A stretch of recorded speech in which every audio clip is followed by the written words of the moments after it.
The rain tapped softly against the restaurant window, rhythmic, almost apologetic.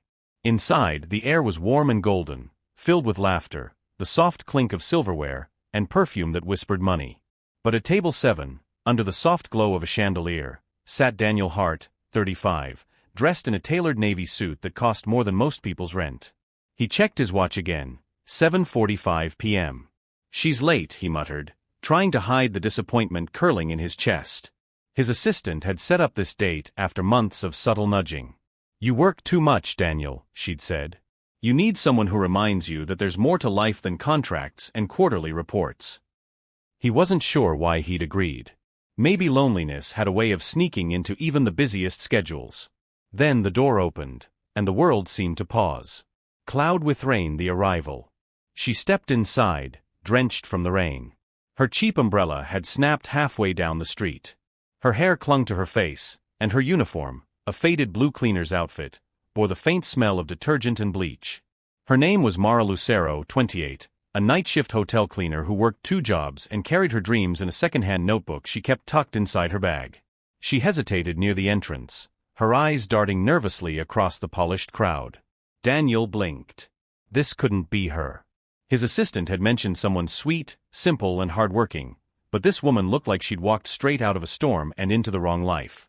Still, something in her eyes, the quiet apology, the unspoken exhaustion, made him rise to his feet. "Mara?" he asked softly. She turned, startled. "Oh. Yes, I'm so sorry, Mr. Hart. The bus broke down and—" He smiled faintly, gesturing toward the chair. "Please. It's fine. I'm just glad you made it."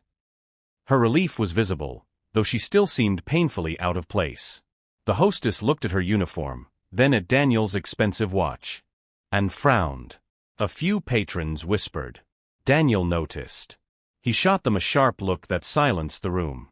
Wine-glass awkward beginnings. They sat in silence for the first few minutes. Mara kept her eyes on the table, her hands clasped tight in her lap. "I'm really sorry," she murmured again.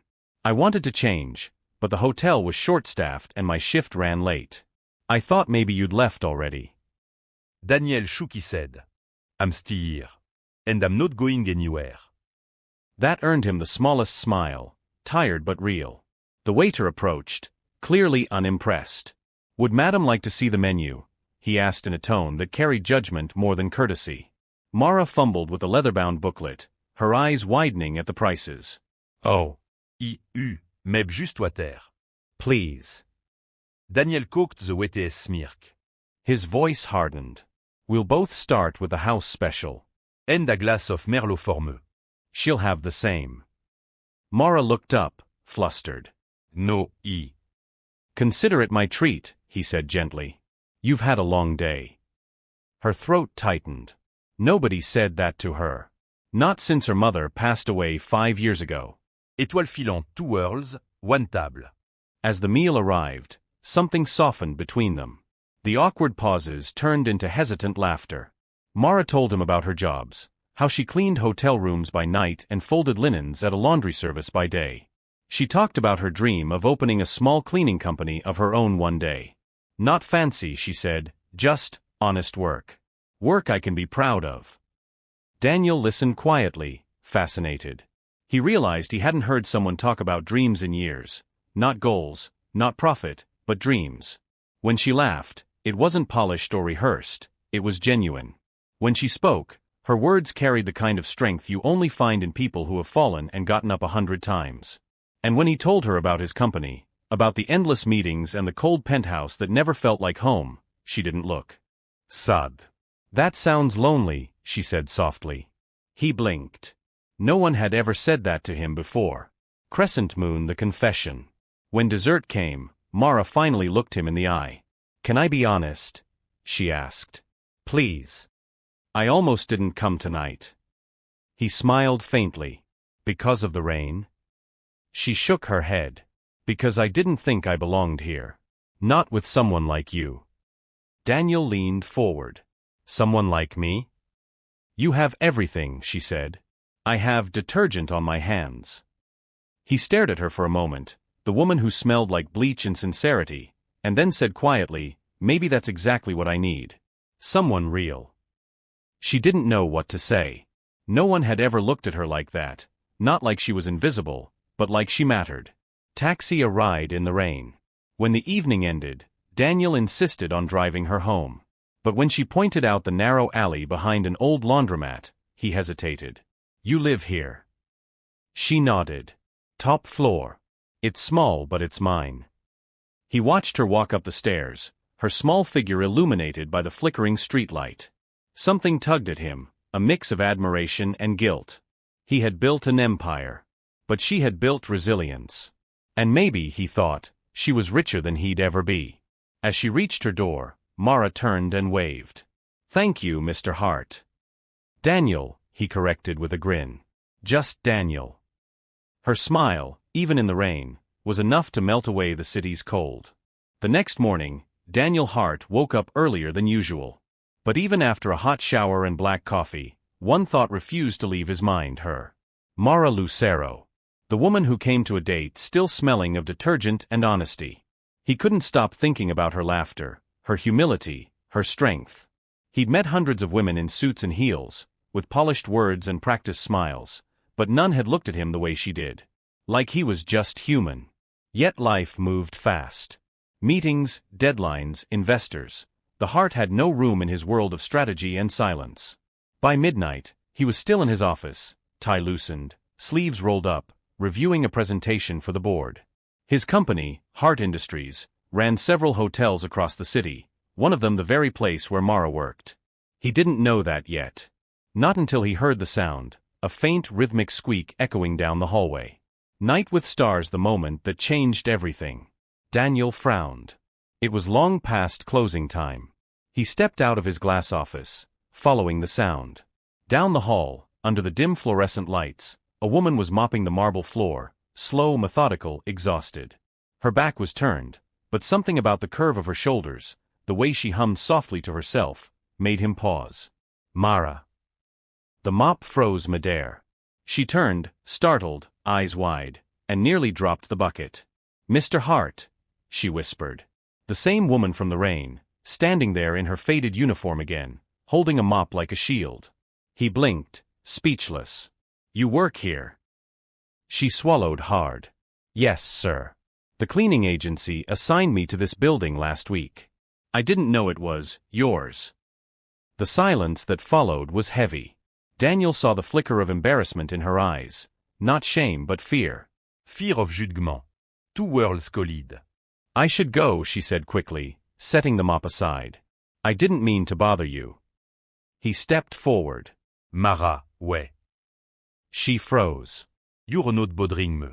I just didn't expect to see you here. Her eyes darted to the floor. People like me usually go unseen. The words hit him like a punch. He remembered how the waiter had looked down on her, how she'd apologized for smelling like detergent. How she'd smiled anyway. I see you, he said quietly. Her lip trembled, just slightly. He motioned toward the lounge area nearby. You've been working all day. At least sit for a moment. I'll make us coffee. Sir, I can't. Please. Calme, Daniel. And this isn't an order. It's kindness. Boisson chaude midnight confession. Minutes later, they sat across from each other again, not in a restaurant this time, but in a silent corporate lobby surrounded by glass and steel. Mara cupped the warm mug between her palms. I didn't mean to deceive you, she said softly. You were so kind that night, and I didn't want you to see this part of me. Daniel leaned forward. The part that works hard to survive? The part that shows up even when life doesn't make it easy? Déteste the Paris admire most. She looked up, stunned. You don't have to say that. I'm not, he said simply. There was a long pause, the kind that only happens when two souls recognize something familiar in each other's silence. He told her about his daughter, Emma, and how losing his wife 5 years ago had left him numb. I buried myself in work, he confessed. Built walls so high no one could climb over. Until that night. Until what night? The night I met you. Her breath caught in her throat. Crescent moon, a heart's truth. Mara smiled faintly. You don't know what that means to me, Daniel. People don't usually see beyond the uniform. They think we're invisible. He nodded slowly. You're not invisible, Mara. You're extraordinary. She blinked away tears. Extraordinary doesn't pay the bills. He chuckled softly. No. But maybe extraordinary changes lives. Her gaze softened. What about yours? He hesitated, then said, It's changing already. For the first time in years, Daniel felt warmth that had nothing to do with coffee. And Mara, sitting there in her worn shoes and tired eyes, felt something she hadn't in years, believed in. Cloud with rain, a promise in the dark. As the clock struck 1 a.m., she stood. I should finish my shift. He rose too. Can I drive you home again? She smiled gently. I don't think that would look good for your image, the CEO taking the janitor home. He grinned. Maybe it's time my image changed. She shook her head, amused, but there was gratitude in her eyes. You really are something, Daniel. As she walked away, he watched her go, not as a man watching someone leave, but as someone who finally realized what it meant to care. That night, he didn't review a single report. Instead, he drafted a memo to the HR department, one that would change more than just a policy. It would change lives. Love letter call to action, CTA. Dizzy, sometimes the people who sweep our floors also sweep the dust off our hearts. If this story touched you, share it. Someone out there might need a reminder that compassion doesn't need status, just courage.